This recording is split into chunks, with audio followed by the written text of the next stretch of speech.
हर हर महादेव। दोस्तों, भगवान शिव के बारे में ऐसा कहा जाता है कि भगवान शिव त्रिलोक के आदि हैं और अंत के देवता हैं, जिनके आगे दुनिया की सभी शक्तियां असफल हो जाती हैं। लेकिन क्या आपको मालूम है आखिर भगवान शिव का जन्म कैसे हुआ था, उनकी माता कौन थी और उनके पिता का क्या नाम था, उन्होंने किससे अपनी शिक्षा प्राप्त की थी और किस किस को शिक्षा का दान दिया था।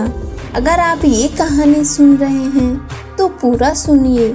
इस कथा को आधा अधूरा छोड़कर जाने की गलती मत करिएगा, क्योंकि इस पवित्र कथा को आधा अधूरा छोड़ने से आपको पाप भी लग सकता है। इसलिए इस कथा को पूरा सुनिए। आप शिव भक्त हैं तो भोलेनाथ का अनादर ना करें, क्योंकि इस वीडियो के माध्यम से हम आपके उन्हीं सभी सवालों का जवाब देने वाले हैं। आज सबसे पहले भगवान शिव के जन्म से जुड़ी पहली कहानी यानी शिव पुराण की एक लोकप्रिय कथा के बारे में बताने वाले हैं। शिव पुराण के अनुसार भगवान शिव को स्वयंभू माना जाता है, जिसका मतलब होता है कि भगवान शिव का जन्म स्वयं ही हुआ था।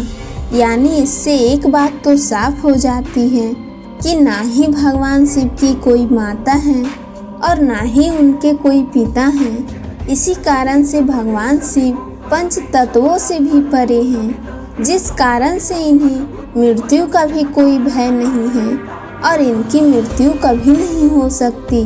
पर बात करते हैं विष्णु पुराण में बताई गई भगवान शिव के जन्म से जुड़ी हुई एक और कहानी के बारे में। विष्णु पुराण में बताया गया है कि भगवान विष्णु के माथे से निकलने वाले तेज के कारण भगवान शिव की उत्पत्ति हुई थी और उनकी नाभि से निकलते हुए तेज से कमल पर विराजमान ब्रह्मा जी का जन्म हुआ था।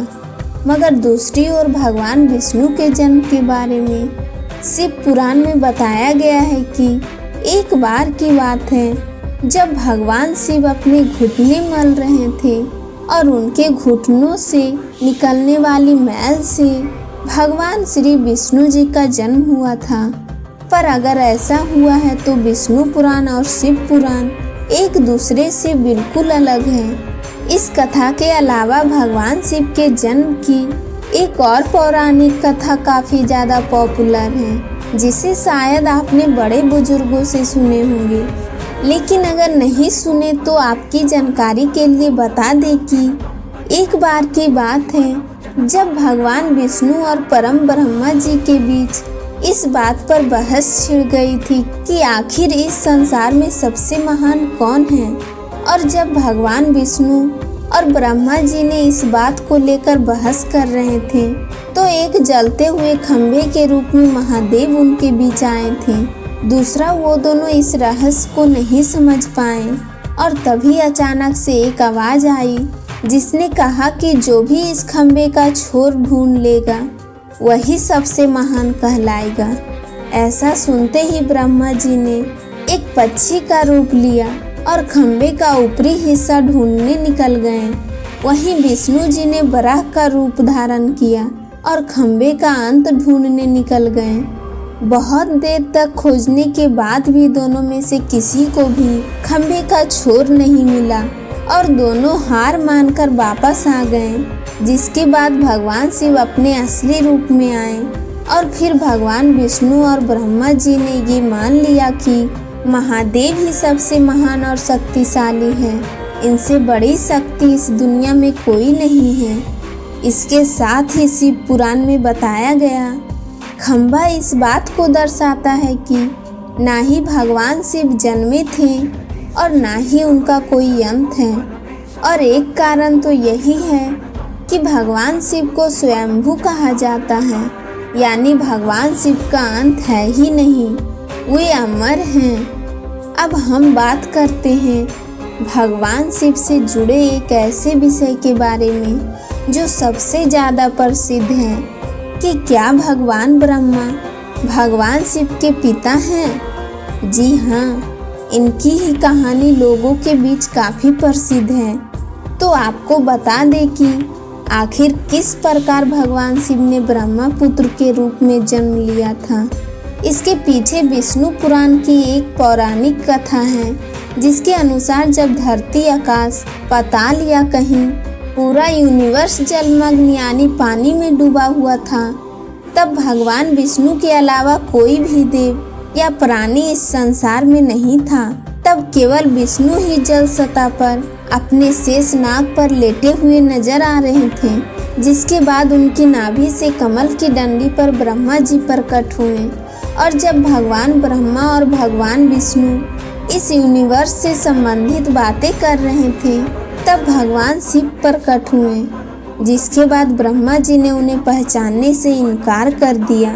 इस कारण से भगवान शिव रूठ गए और उनके रूठ जाने के कारण भगवान विष्णु ने उन्हें दिव्य दृष्टि प्रदान कर ब्रह्मा जी को भगवान शिव की याद दिलाई, जिसके बाद भगवान ब्रह्मा को अपनी गलती का एहसास हुआ और शिव से क्षमा मांगते हुए उन्होंने उनसे अपने पुत्र का रूप में पैदा होने का आशीर्वाद मांगा, जिस कारण से भगवान शिव ने भगवान ब्रह्मा की प्रार्थना को स्वीकार करते हुए उन्हें आशीर्वाद दे दिया। लेकिन इसके बाद जब भगवान ब्रह्मा ने एक सृष्टि की रचना शुरू की तो उन्हें एक बच्चे की जरूरत पड़ी और तब उन्हें भगवान शिव का आशीर्वाद ध्यान आया, जिसके लिए भगवान ब्रह्मा ने तपस्या की और बालक के रूप में भगवान शिव उनकी गोद में रोते हुए प्रकट हुए। आपको बता दें कि ये भगवान शिव का एकमात्र बाल रूप है। जब भगवान ब्रह्मा ने उनके रोने का कारण पूछा तो उन्होंने बताया कि उनका कोई नाम नहीं है। तब भगवान ब्रह्मा ने भगवान शिव का नाम रुद्र रख दिया, जिसका मतलब होता है रोने वाला। पर इसके बावजूद भी भगवान शिव चुप नहीं हुए, इसलिए ब्रह्मा ने उन्हें दूसरा नाम दिया। पर शिव को वो नाम भी पसंद नहीं आया और फिर भी वो चुप नहीं हुए। इस तरह शिव को चुप कराने के लिए भगवान ब्रह्मा ने भगवान शिव को 108 नाम दिए थे, जो रुद्र, सर्व, भाव, उग्र, भीम, पशुपति, ईशान और महादेव जैसे नाम थे। और शिव पुराण के अनुसार उनके ये नाम पृथ्वी पर लिखे गए थे। दोस्तों, अगर आपको ये वीडियो पसंद आया हो तो वीडियो को लाइक और चैनल को सब्सक्राइब करके कमेंट में हर हर महादेव लिखना ना भूलें। मिलते हैं इसी तरीके के नए वीडियो में। तब तक के लिए आप लोग अपना और अपने परिवार का ख्याल रखें।